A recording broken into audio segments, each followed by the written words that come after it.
So, Nolan's Batman trilogy. The trilogy that is acclaimed to be one of the best superheroes movies ever made.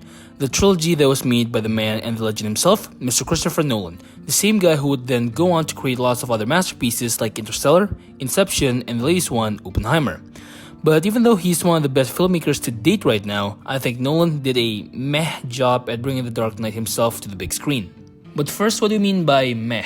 Well, you see, even though the trilogy has great stories, plots, music, and everything, in my opinion, it lacks one major aspect for it to be a great Batman movie, which is the Batman himself. And I know what you're thinking. What do you mean the Batman? He's literally in each poster of the movie and he's, the main character?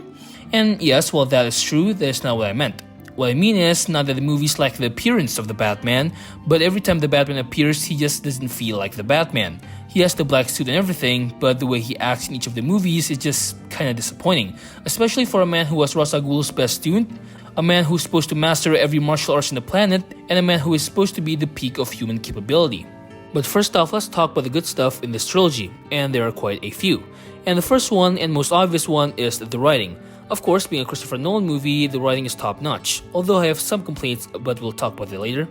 The second one is the progressive descent of Gotham in Batman Begins.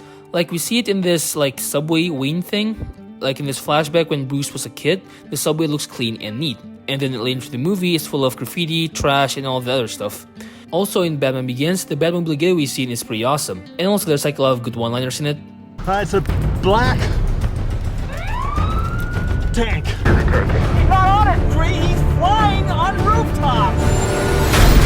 And lastly, the music. The music in each of the movies are so good, every time it plays just gives me goosebumps everywhere.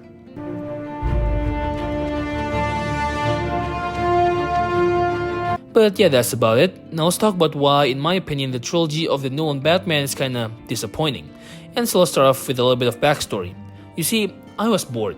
And after the whole fiasco with the Arkham Batman in the new Suicide Squad game, that is apparently part of the Arkhamverse even though it bears no resemblance to it at all in terms of gameplay or aesthetics, I decided to rewatch a legendary trilogy that was dubbed a masterpiece by many and is considered one of the best superhero movies of all time.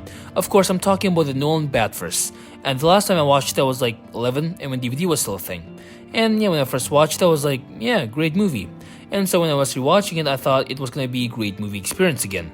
But as I finished Batman Begins, nothing seems off at first. But later after I finished watching The Dark Knight, something just feels off. But I just brushed it off as I continued to The Dark Knight Rises.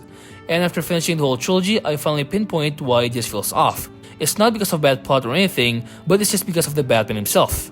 Cause after playing all the Arkham games from Arkham Origins to Arkham Knight and watching a bunch of the animated Batman movies like Year One, Batman Gotham Knight, or Batman vs Robin, Batman is not just some all above average guy who's rich. No, Batman is the peak of human potential, whether in strength or intellect. He's the symbol of fear for the criminals and the symbol of hope for the good people in Gotham. Now, to make it simple, I've summarized it to a few points, and so let's talk about that. Now, the first and the most obvious one is the voice. Look, I know it's been critiqued to death on how ridiculous he sounds like in these movies, but it is true. Like, Bruce did all that training with Ra's al Ghul and learned about overcoming his fears and how to use it against the criminals, and yet here he is with the goofy voice like he's a 9-year-old trying to scare his cousin. Now, the best voice that in my opinion suits the character the best is the BVS Batman, with him using a voice modulator, and not only makes his voice 10 times better, and also Bruce is supposed to be very smart, and so it would make sense that he would use a voice modulator instead of relying on his throat. The second one is on how he uses fear to interrogate and fight criminals. In Batman Begins, it's absolutely great on how he uses the shadows to make the criminals scared of him. Like for example, in the dock scene where we got our first stealth and fight scene with Batman and how he just picking them off one by one, and as he does that, the remaining criminals gets even more and more terrified. Where are you? Here. The same goes for the fight scene with Scarecrow. That one's also pretty well done. It's not until The Dark Knight where the problem starts to rise up. Like in this scene where the Joker interrupts the party with Alfred and Rachel in it. In this scene, there's an opportunity to show off Batman's fear tactics, but instead of turning off the lights and then taking all the goons out, and when the lights turn back on, it's just Batman and Joker, they instead just make Batman pops in out of nowhere and just have an ordinary fight scene with Joker. And also, while we're speaking of the Joker, I love that when he tells about his origins, aka about his scars, it's never the same. And I love that, because the Joker is supposed to be this wild card that is highly unpredictable. What makes Joker Batman's arch enemy is not because he can rival Batman's strength or his intellect, it's because the Joker is the complete opposite of Batman, the other side of the same coin. While Batman has his morals and no killing rule, the Joker has no restrictions whatsoever. And of course, a man who has no restrictions is truly unpredictable. And I think this movie covers it pretty well, though with its own twist on it. But back to Batman. So yeah, what I'm trying to say is that the movie should get a little more creative with the fight scenes, because you shouldn't treat Batman like he's an action hero, treat him like he's the Dark Knight. And that means he should use the shadows more often, and use the fear tactics to scare the criminals, because that's Bruce's goal to begin with when he came to Ra's al Ghul. Now I do have to say that in Batman Begins is where Nolan's Batman actually feels like Batman. From The Dark Knight to The Dark Knight Rises, it just feels like I'm watching a Mission Impossible movie featuring a guy dressed like a bat. I'll tell you why later in this video, and let's move on to the second point, which is... Look, Batman is supposed to be the master of all the martial arts on Earth, and he has the peak physicality that a human can achieve, whether in terms of strength or speed. So you would think that every Batman fight would look like this.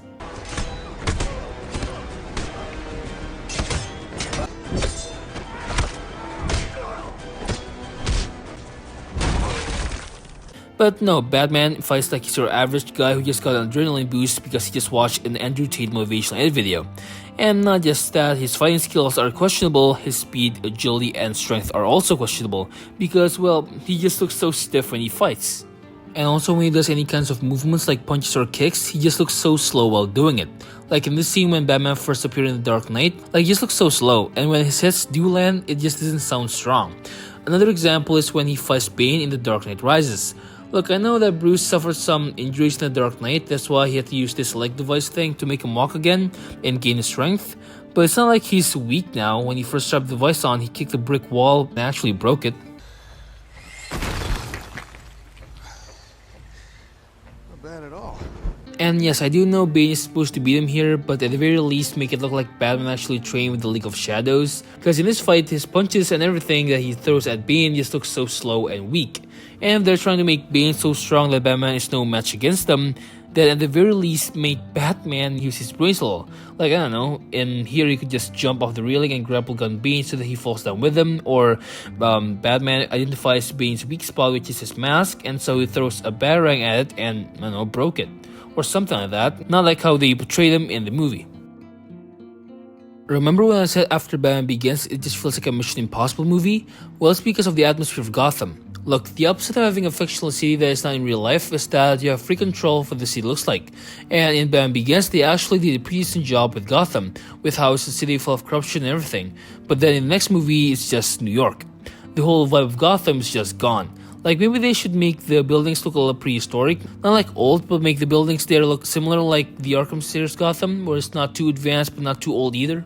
Because Gotham should feel like a city draped in the shadows where the towering skyscrapers stands over everything, just like the corruption holds. It's a place where the neon lights of bustling nightlife clash with the gritty reality of urban decay. Walking through its maze of alleys and avenues, you can sense the weight of its history, the echoes of past tragedies, and triumphs reverberating through its architecture. There's a sensible tension in the air, a sense of both danger and possibility lurking around every corner. It's a city of contrast where wealth and poverty exist side by side, and where the line between good and evil is often blurred. In Gotham, you can feel the pulse of the city, the heartbeat of its people as they navigate the complexities of life in a place that's equal parts glamorous and grim. So, in conclusion, the Nolan vs. Batman is a disappointing take on the Caped Crusader because while the story itself is good, it's being held back by the bad writing of the Batman himself. Because Batman in these movies just doesn't feel like Batman with how he fights, talks, and everything.